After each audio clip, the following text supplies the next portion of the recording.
We wouldn't have a modern theory of gravity or of optics had not the Great Plague of London hit while Isaac Newton was a college student. And spent what he called a year of wonders, the Annus Mirabilis.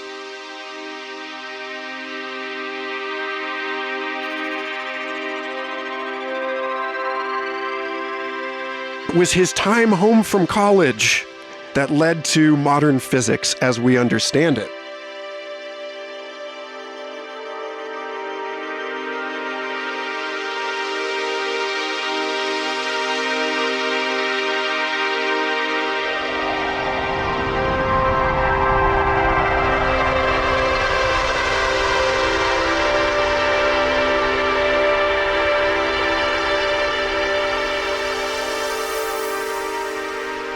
Most scientific advancements over the years were made by people because they had the free time to do so.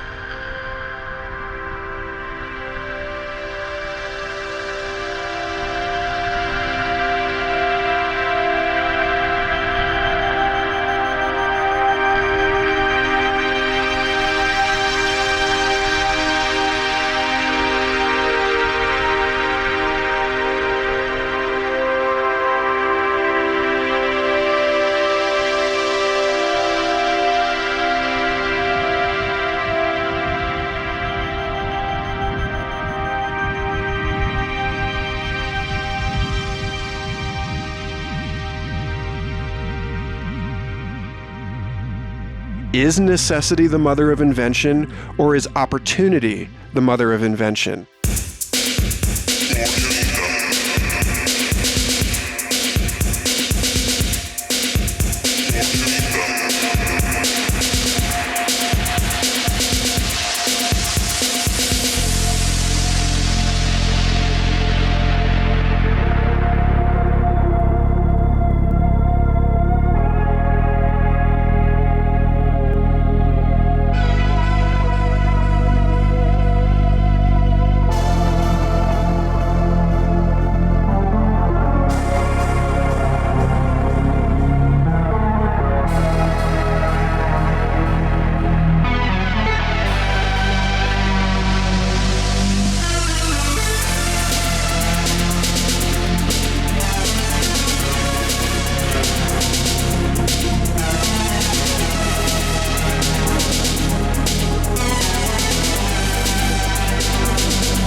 A forced timeout.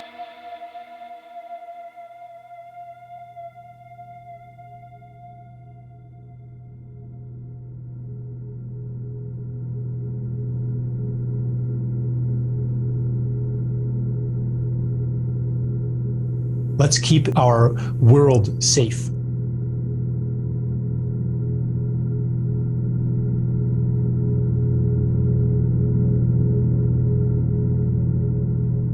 It's the same kind of thinking applied to coronavirus as is applied to immigration, terrorism, or crime. How do we keep ourselves safe from these bad guys?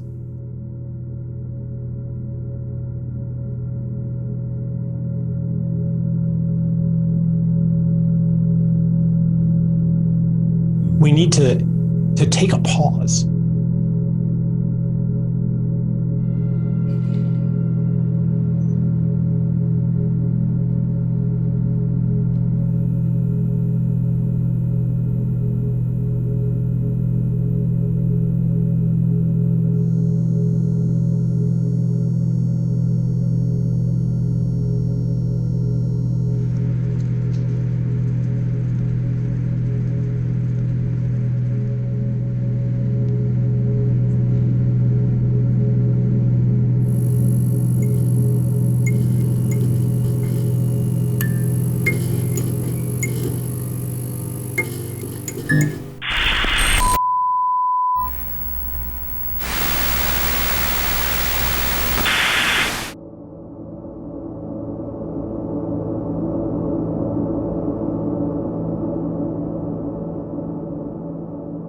the end of the world as we know it doesn't have to be a bad thing, but it can be a very bad thing. So the media creates an hysteria that is far out of proportion to the actual number of deaths or even the actual risk. Surfaces that may have viruses on them, and the best thing you can do. The latest tools to assess risks, maintain operations, and protect employees. Crucial for understanding the virus and developing its vaccines. Infecting animals, most likely, I think, bats. How do I know that this epidemic, pandemic, whatever you call it, isn't as bad as we're being told? Do I actually know that? Maybe it's going to be worse than we're being told. How do I know that what I believe is true?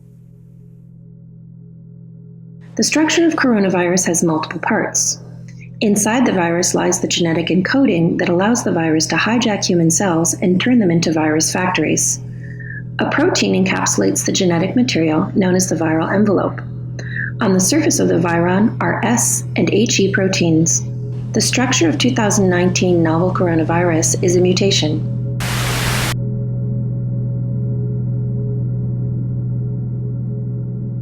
This particular disease, at least officially, originated in China, where famously the words for crisis and opportunity are the same.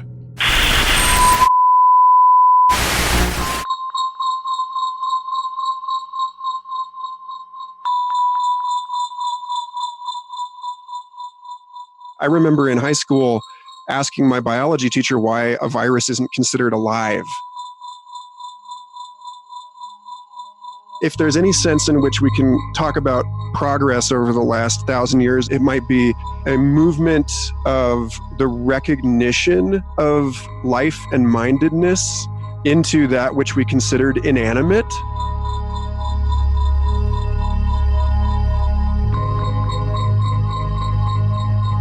One thing you can do is to not demonize the virus. It's a hyperobject, and it's impossible for us to see. It's not a tangible thing, especially when it hasn't really landed in our own communities.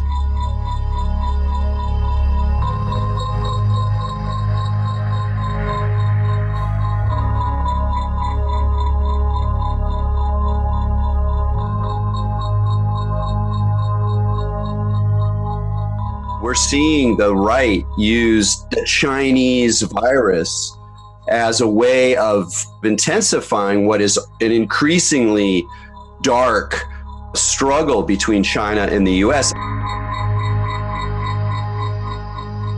The word on everyone's tongue right now is pandemic.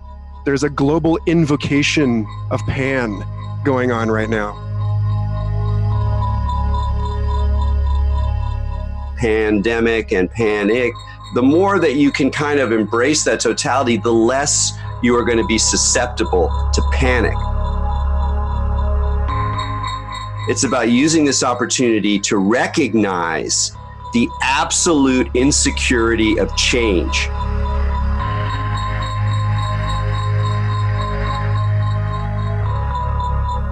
Am I willing to step into the unknown? Am I willing to step into the death of what was familiar and therefore who I was in that familiarity?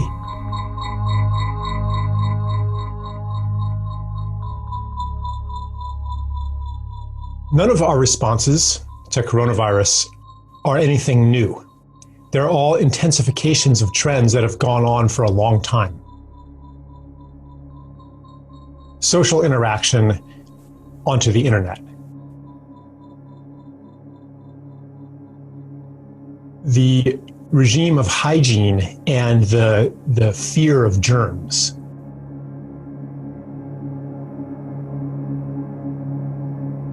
The movement of life indoors. The censorship of information.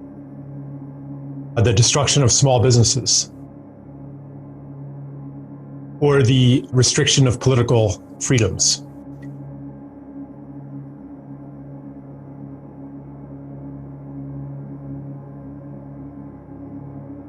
All of these things were already happening. And now we get to ask, do we want them to continue to happening when we're being shown what they are like taken to the extreme?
It's the breathtaking beauty of blossoms in the spring. It's the color, the ecstasy of a golden sunset.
Global surveillance technology and big data is forming a kind of macroscope that allows us to see these institutions for the first time.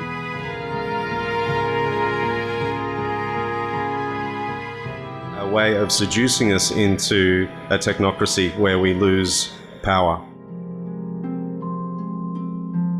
Bureaucracies, whether governmental or within the enterprise, have evolved in order to make sure that they can resist change because they want to survive. They want to resist the disruption. representative democracy cannot survive.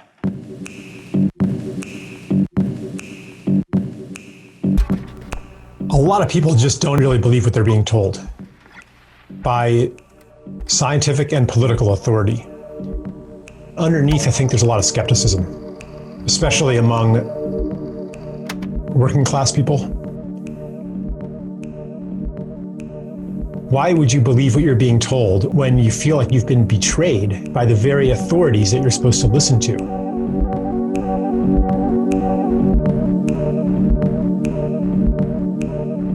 The authorities that were supposed to be preparing this marvelous future for us to live in.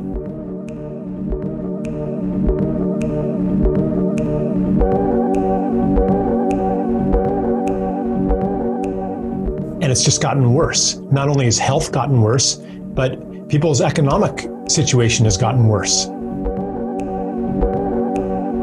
Every generation was better off than their parents until this generation.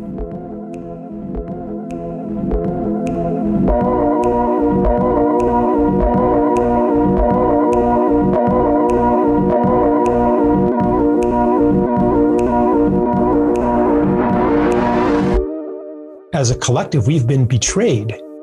We could be living in an incredibly beautiful, abundant world right now. There is enough for everybody. But instead, we live in a society of intensifying artificial scarcity, enormous waste, side by side with enormous poverty. 1 million homeless people next to tens of millions of vacant housing units.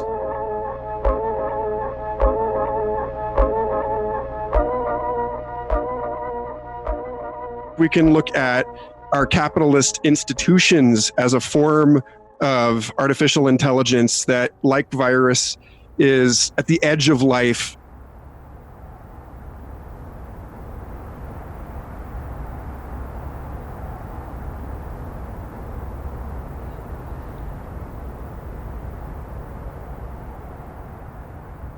Global civilization is optimized for the wrong things.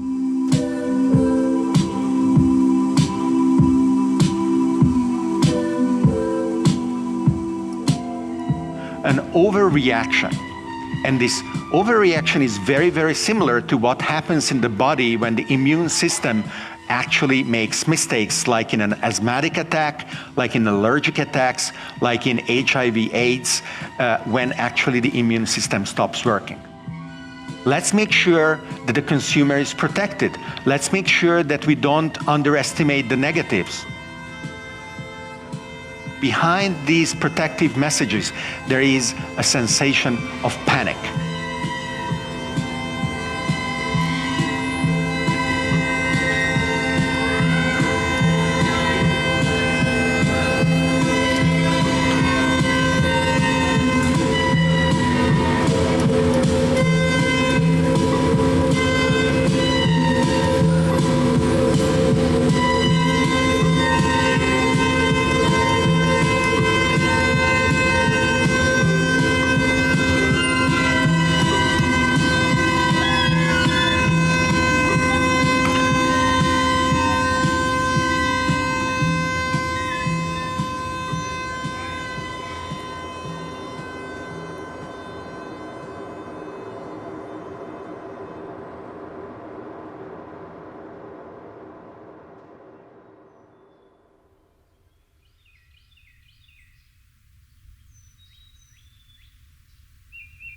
We don't embrace and accept death.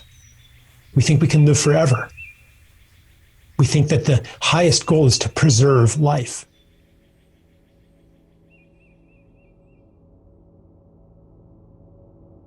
What is, in fact, a good life? And why are we trying to preserve life at all costs rather than celebrate life and live life fully? Am I here just to survive and reproduce and maximize my self-interest and go to the grave anyway? Or am I here to make something beautiful of my life so that instead of leaving no trace, I leave a positive trace on the world?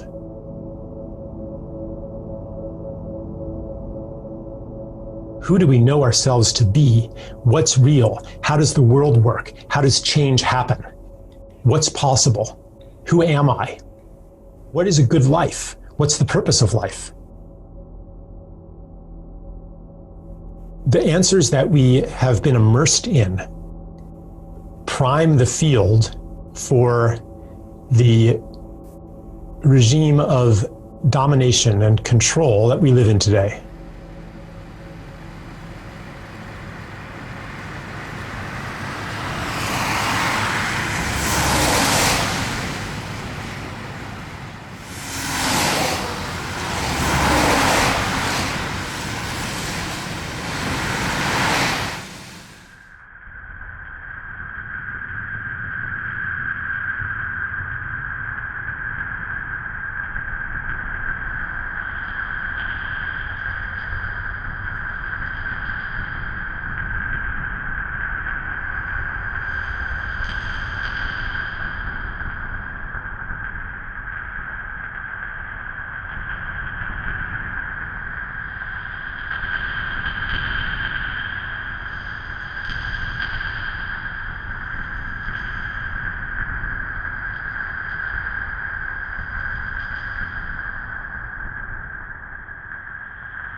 The intensely serious preoccupations and anxieties of mankind appear from the standpoint not to be foolishness, but to be a kind of marvel.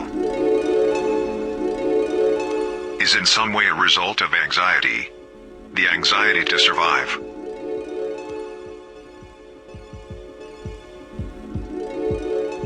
We have been shown to depend upon this intricate machinery of civilization.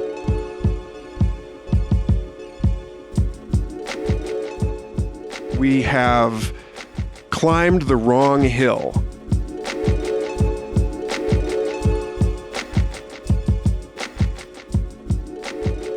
We're moving from solid institutions to liquid.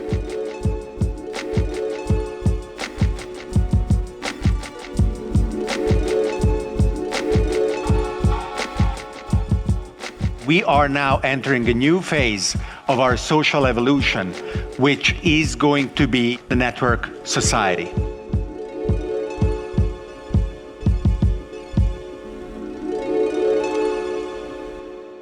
New network-based organizations are taking the place of what was coming before. Reality is not what we had thought it to be, and therefore we ourselves are not who we thought ourselves to be. Do we want to keep going in the direction we've been going? From the totalitarian nightmare of constant surveillance to the nightmare of separation from each other, it's a choice point, making our old trajectory visible, conscious, and therefore we could still choose to go that way, but maybe there's an awareness now that we do have a choice.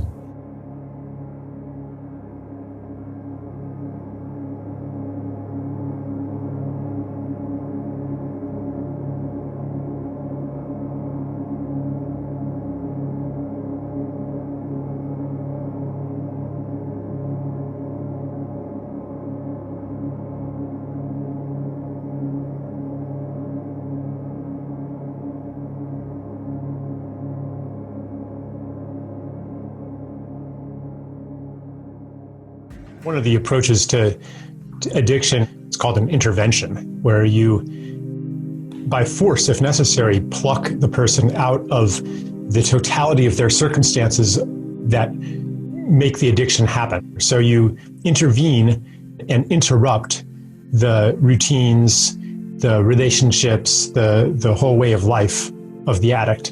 And that doesn't mean that they're cured, but it means that they have at least a chance to make other changes and to look at the things that the addiction was obscuring.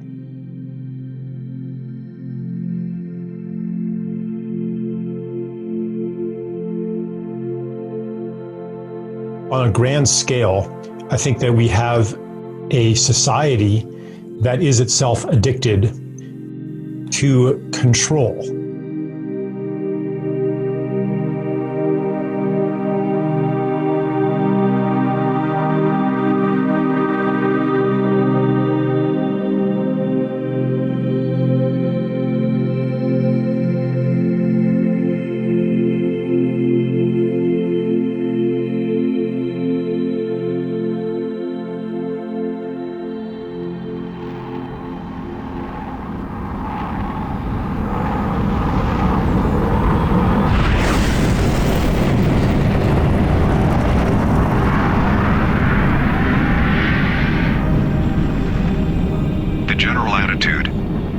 Technologists who are exploring space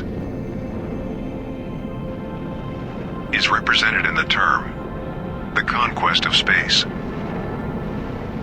and they are building enormous shuttle-like phallic objects to go into the sky.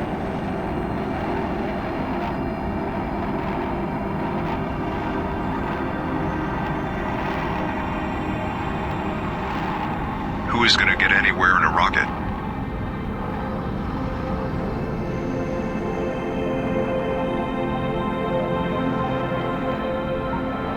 And it's going to take longer than anybody could live to get outside the solar system, just to begin with.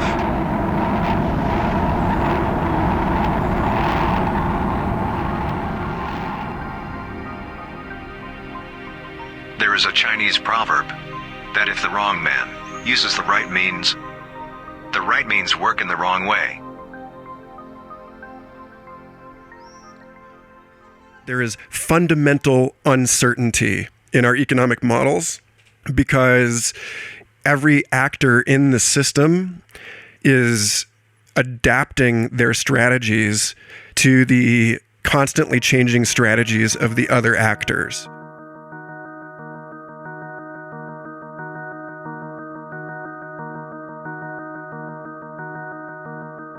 The main thing that we're all taught in childhood is that you must do that which will only be appreciated if you do it voluntarily.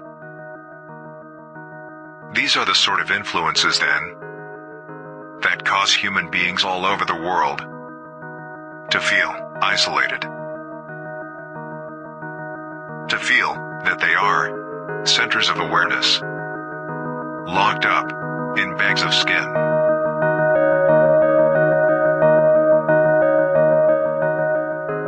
Are we willing to practice social distancing forever if it reduces the death rate?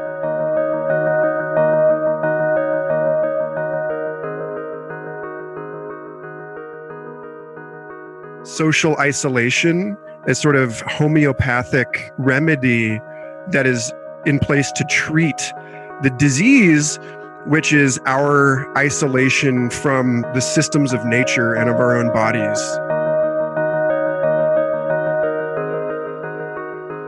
This sensation of being a separate, lonely individual is an hallucination.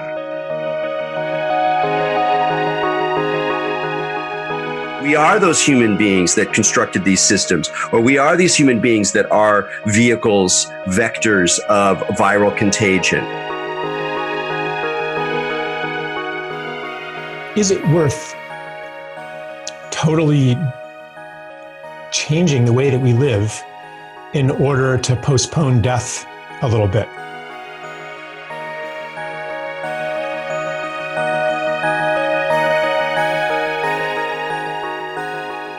information doesn't exist unless it's understood. Information and consciousness are actually two perspectives on the same thing. And to recognize ourselves as more fundamentally fields of information is to recognize ourselves as more fundamentally a non-duality of material and immaterial.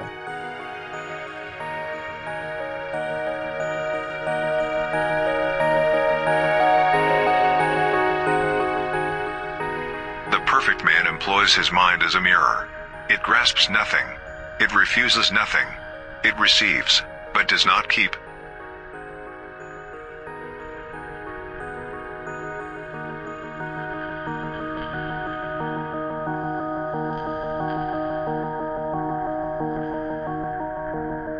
It isn't easy for a human being, the way we've been trained, to notice that you can't have one without the other.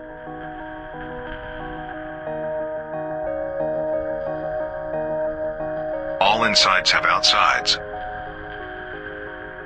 Because you don't know that the inside is inside unless there's an outside.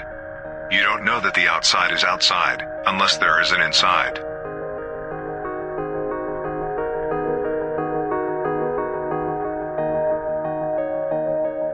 You are the animate, sensitive being inside the skin. But the inside of the skin goes with the outside of the skin. If there were not the outside of the skin, there wouldn't be no inside. And the outside of the skin is the whole damn cosmos.